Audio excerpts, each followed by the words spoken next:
nalapho ke sitshilo ke Nhlandlolo sathi siseThobikula Indoor Sports Center kumasipala Enoch Mgijima kwisithili seChrisani nalapho ke Government Employees Pension Fund elapha ke ditshilo ke ndathi ngumbo nomxesibe abantu baphumile ke uzoqinisekisa ubana ngaba mhlawumbe kwenzeka ntoni neclass njalo njalo njengoba ndithetha nawe ke bayaphokoka bengena Thembisile ke ndathi ndizawuba nalo udlwana ndlebe endizawuthi ndibe nalo apha ngaphakathi phambi kwethu ke kwi divorce xa abantu be divorceile omnye mhlawumbe umlingane uguaranteed 50% of the members pension.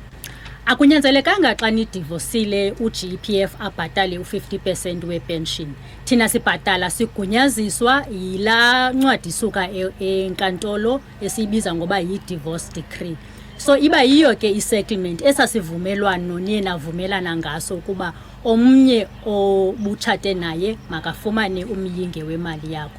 Kodwa ke zikhona ezinye izinto eninokuzohlula ezinjengemizi, imoto, inkomo nezinye iasset. Kunyanzelekanga ngoba mawunike ihafu okanye umyinge wemali yakho yepension. Kodwa ke thina singu-GPF sibhatala ngokwe-divorce decree settlement. If ithi masibhatale low percentage ithethiweyo ayinyanzelekanga ibe ngu-50%. But if ayithethi into ngoba uGPF makabhatale u-50% asibhatali. Also ukuba i-settlement yakho ayitsho uba masibhatale from nini, that is from the date enitshate ngayo, thina ke ngoku siye sibhatale from ngela date uqale ngayo ukucontributor okanye ukufaka imali kwa GPF siyophela ngalomhla ukuhlukana okanye enidivorce ngayo. Okugqibela yeyiphi imicelimngeni enithena jamelana nayo eLimpopo eningenojongana nayo kwamanye amaphondo? Okay, iphondo lethu le Eastern Cape likhulu kakhulu, linelali ezininzi. So ii-offices zethu ziye zibe kude ebantwini. Sine offices ezintathu, that is eseMthatha, eseBhayi, eseBhisho. So abantu bethu baye bangakwazi ukufikelela kwi-office zethu ngenxa yoba zikude ebantwini. Also ezinye ii-challenges esiba nazo, abantu abanalwazi luphangaleleyo about inkonzo okanye amalungelo wabo kwa GEPF, then bangazi ke ngoku uzofaka izicelo.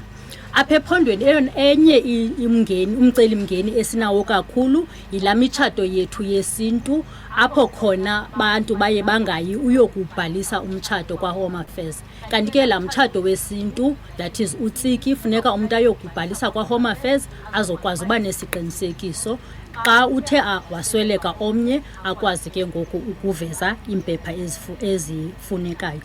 Also abantu baye babe kude kwiinkonzo zeka Home Affairs, then bafumanisa ba abanazo ii-IDs.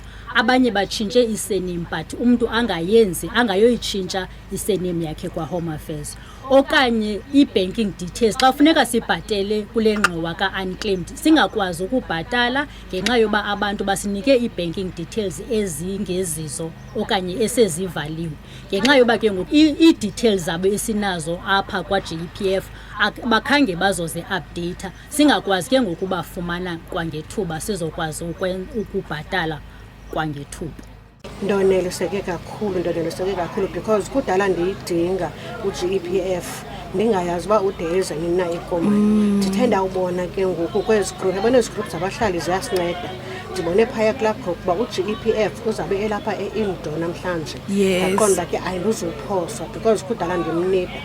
So ndaqonda ndizawuvuka kwasekuseni ke ndizofola apha nangoku bendingunumber 35.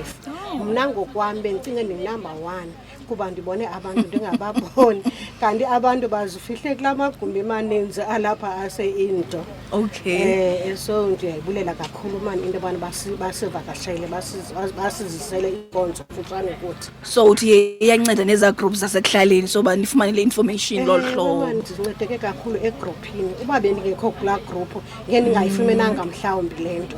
Alright.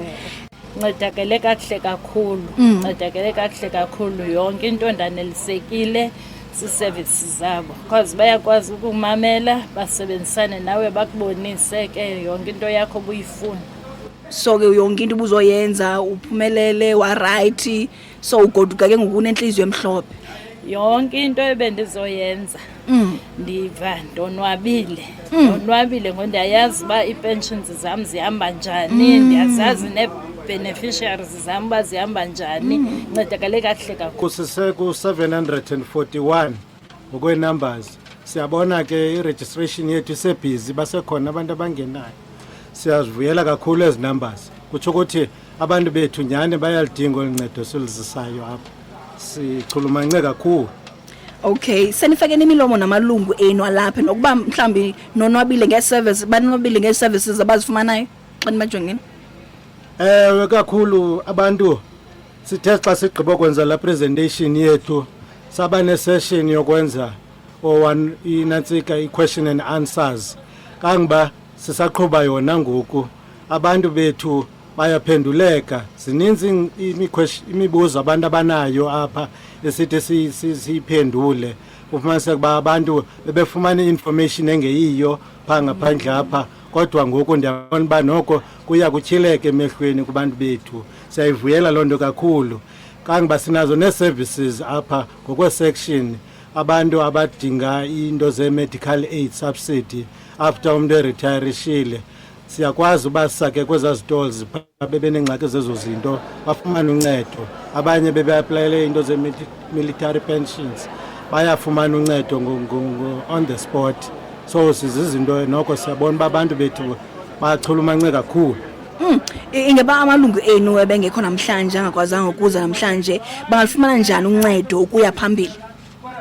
Hayi kona bangabi naxhala. Even nalapha eKomani asigqibelisanga ukuza, especially indawo ezinjengoKomani siyazama ukusi-services zethu emaphandleni apha abantu bakhoyo.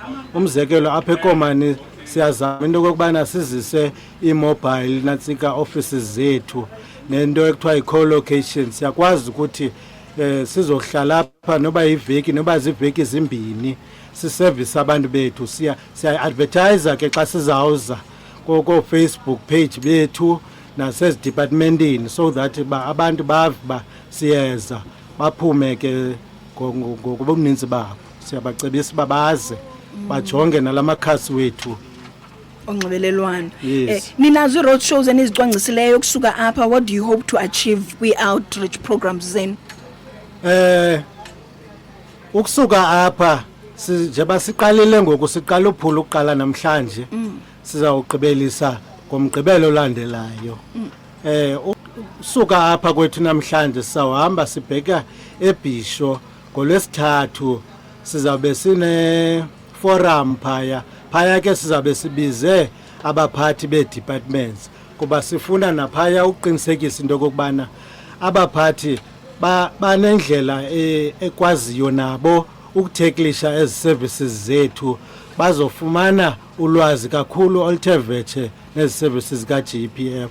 Xa sisuka apho siye kwinto ekuthiwa i-retirement member campaign eGcuwa nge-13 Thursday. Phaya eGcuwa sithagethe ii-members zethu ke ukusukela ku-50 uyotsho ku-65. Ngaba ke abasebejonge kwi-retirement yabo specifically. Phaya ke sizabe sibacacisela ke ngoku exactly into yobana balindele ntoni na abantu xa beya kwi-pension. Zintoni ii-benefits zomntu oya kwi-pension, zintoni na abazilumkele, kuba zikhona kaloku nezinto abazifumanayo phaa ngaphandle ezingezizo ezibenza bathathe izinqumo ezingekho semgaqweni.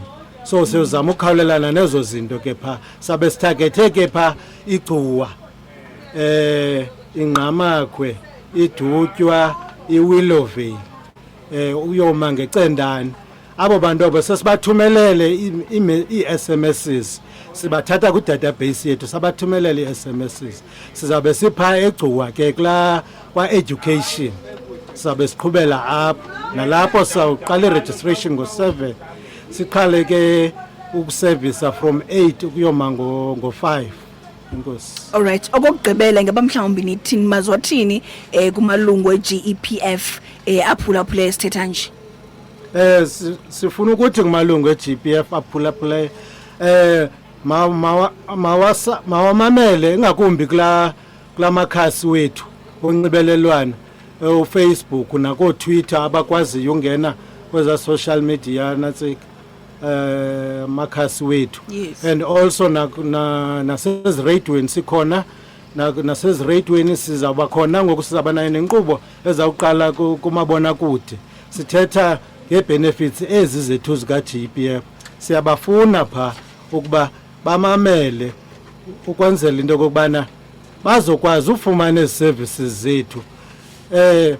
Umzekelo uqala ngomhla wesithoba apha kuMarch sizabe kumabona kude kwinkqubo pha ekuthiwa ngu-future proof izawuqala nge-9 kaMarch ixesha ngu4:30 ukuyoma ngo5 qho ngoMivulo. Siyabacela pha iphindwa ngeMigqibelo ukusukela ngo1 iyotsho nge1:30. Sizabe sithetha pha ngeeservices zethu zonke zika-GEPF.